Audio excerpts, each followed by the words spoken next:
foremost, I want to give all praises to Yahweh Hashem, Yahweh Shai, Hashem Dash.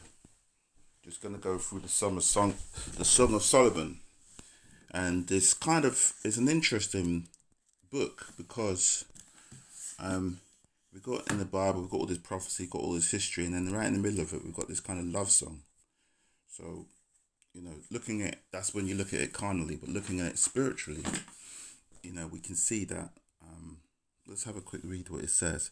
It says the title. I'm reading from Zondervan's King James Study Bible. So it's got mad, crazy amount of notes. So if you want to get a breakdown, but you have to also acknowledge that it was probably an Edomite that wrote them. So sometimes if something cuts too close to the bone for them, they won't really come with the truth. But it gives fascinating insight into the backstory.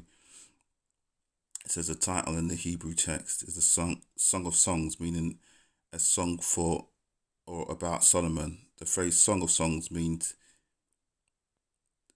the greatest of songs. So it's just basically giving a quick breakdown about the title of the book.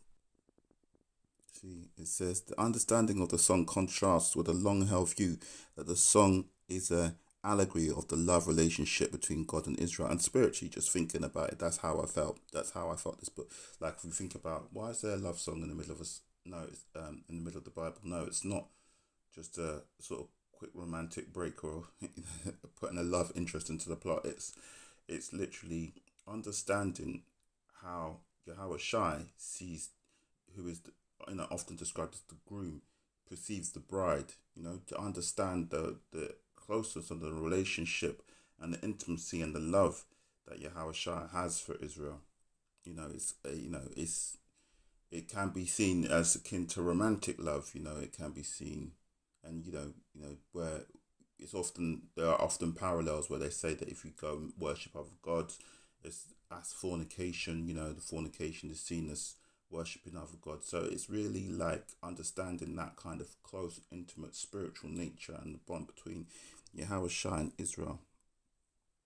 Let me see what else it says. It's also distinct from more modern interpretations of the song, such as that which sees as a poetic drama celebrating the triumph of a maiden pure spontaneous love for a rustic shepherd. Yeah, and that's just Esau going off in some bullshit. All right. Let me get into it. All right, so just going into it, I just had a quick study because I don't think you guys want to watch me reading. Let him kiss me with the kisses of his mouth.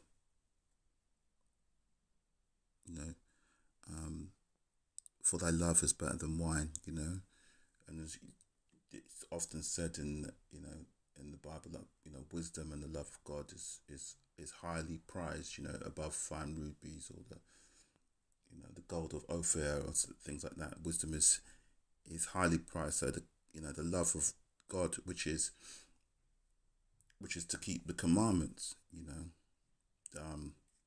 to keep the law, is better than wine. Because of the savour of thy good ointments, that thy name is as an ointment poured forth. The great comforter, the healing powers of Yahweh Shai.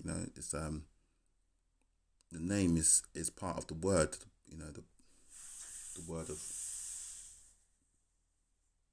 word that's truth, and in the name is the power. There's a lot of power in the name of Yahweh Shai. It says in the scriptures, the name of the Lord is a strong tower. The righteous run into him and are saved. So there's a lot of it's and the pouring forth of the word again. Ointment is can be seen as the word because it cleanses. It says in the scriptures again that we can get our minds washed by the word.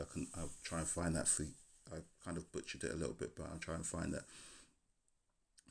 So that thy name, which is the word, which is the scriptures, which is the spirit, which is the scriptures, and the name of Yahweh Shai is like an ointment poured forth. Therefore do the virgins love thee. These are the virgins that keep their lamps trimmed. Draw me, we will run after thee. Who's we? See, that's the interesting thing. Now, this is the lover talking to her husband.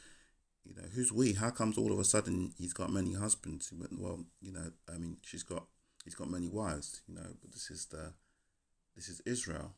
Israel has, Israel is many, and Yahweh Shai is one, you know. The king hath brought me into his chambers. Well, in Hebrew, in Hebrews, it shows that Yahweh Shai is the Lamb who provides the cleansing and the pathway into the inner sanctum where Yahweh, where the mercy seat, where the is the resting place of the of the Holy Spirit. So this is like can really break this down. This is like only on the fourth verse. We will be glad and rejoice in thee. We remember thy love more than wine. A lot of the time in the scriptures, they compare word to wine or wisdom to wine. You say it's better to have wisdom. The upright love thee, and that's again in the scriptures. It says love of God is it is being is you show you love God by what is love. Love is adhering to the law and doing what you should do according to the scriptures. And this, everybody's heard this. 1 of 5. I am black but comely, O daughters of Jerusalem. And if you look in the concordance or the notes, it says deeply browned by the sun, and that's just Esau. He can't take it. And it says as the tents of Kedar, as the curtains of Solomon. Well, Esau just trips himself up because he says in the notes, hand woven from the black goat hair. So how can you be browned, deeply browned, but then compare yourself to tents that look like black goat hair? He just trips himself up. You can see the obvious holes. Esau just can't take it that Yahweh Shai and his lineage and his forefathers were dark skinned. Going on, look not upon me because I am black, because the sun hath looked upon me. My mother's children were angry with me. That's interesting, isn't it? My mother's children were angry with me. What does it say about mother's children? My mother's children, 6. And 6. It doesn't really talk about that. They made me the keeper of the vineyards. Again, a lot of the times, we talk about how Yahweh and Yahweh Shai are the keepers of the vineyards, and that the vines that don't bear fruit are to be thrown onto the fire, or how he presses the wine press, and sifts the wheat from the chaff and the wheat from the tares, and all of this sort of stuff. Yahweh Shai is often seen as, I think in Ezra's, if you go into Ezra's, you'll see there's a lot of talk about how the Yahweh Shai is seen as to be like a person who tends a garden, and the garden, the harvest being ripe is often in Isaiah as well. There's a lot of harvesting, and when we talk about Yahweh Shai and his people. Verse 7. Tell me, O thou whom my soul loveth, where thou feedest, where thou feedest, where thou makest thy flock to rest at noon. For why should I be as one that turneth aside by the flocks of thy companions? See what it says. It says the lover is portrayed as a shepherd. Is portrayed as a shepherd. In verse 8, the beloved is depicted as a shepherdess at the time of rest. For if thou know not, thou fairest among women, For thou know not, O thou fairest among women, go thy way forth by the 4 steps of the flock, and feed thy kids beside the shepherd's tent. So it's just, it's just again just talking to the, what did Yahweh Shai say to, I think it was Peter when he was asked, he said, feed my sheep, told him to feed his sheep. And going to verse 9, I've compared thee, O my love, to a company of horses, the Pharaoh's chariots. The Pharaoh's chariot. So this is the the finest of creatures, and the finest of chariots. Thy cheeks are comely with the with a row of jewels. I think back in the day, women used to wear these jewels or little chains around their, going from their nose to around the back of their head. Thy neck with chains of gold. This again, if you go into the scriptures, you hear about how in the old days, the Israelite women used to have very long hair and they'd be decked out in gold and be soaked in all kind of exotic oint, spices and oils and stuff. They just were just looking fine. We'll make thee borders of gold with studs of silver. While the king sitteth at his table, my spikenard sendeth forth the smell thereof. And prayers and sacrifice and the prayers of Israel and the sacrifices of Israel and good deeds, are meant to give a good savor. I'll go up into the spirit and Yahweh Shai experiences them as a good sort of smell. Whereas unrighteousness, iniquity gives this kind of bad smell, smoke. So we can see that all this talk about these beautiful spices and smells again are kind of like understanding how how good it's to Yahweh Shai when we act correctly and we act in righteousness and we follow the laws, statutes, and commandments. That's given to us.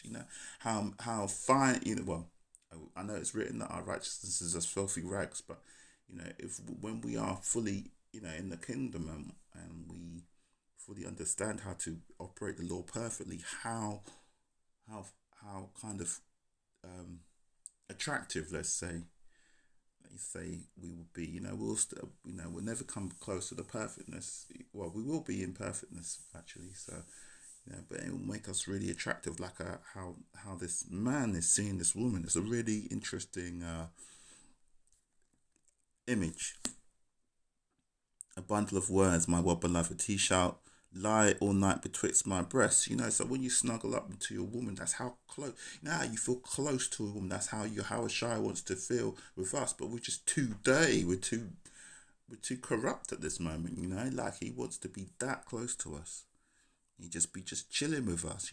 Always with us, resting there. His spirit be resting in us, with us, because because we smell good to him. My beloved is unto me as a cluster of camphire in the vineyards of the Engedi. Hold on, let me have a look. So, 14, camphire, a shrub of the Holy Land, perhaps the cypress, with its tightly clustered aromatic blossoms. Again, this idea of smells, and it's the same. So we would be feeling the same thing from Yahweh Shai, which we always do. Behold, thou art fair, my love. Behold, thou art fair. Thou hast dove's eyes, and we understand that wisdom is known as Sophia, as a fair woman, so we understand that, this wisdom, this fear of the Lord can bring upon this feeling of closeness and this feeling of attraction, mutual attraction.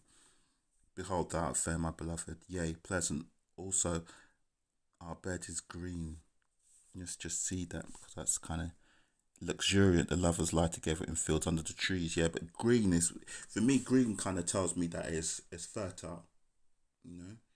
We like when you got your Yahweh Shai, and just fertile with possibility, with potential. When you got your Yahweh Shai, you could do it. You can do anything. You can change the world. The world is your oyster. You can father nations, but you can father technology. You could father the whole anything is possible in that place. The beams of our house are cedar and the rafters are fir. And we said that someone was saying that I think trees are seen as bloodlines and families as well. So it could be that. Let me see what it says on the note. 17. Oh, it doesn't really go into it. But anyway, I'm going to shut off there because it's thick. Song of Solomon, man, it's thick. Like when you start to see it in the spiritual eyes, I don't know if I've got it wrong. Obviously, this doesn't come from any of the elders So I may have gotten some wrong. This is just how I'm reading into it and how I'm studying it. Be glad to hear any comments. All right, I'm gonna shut off there. Shalom.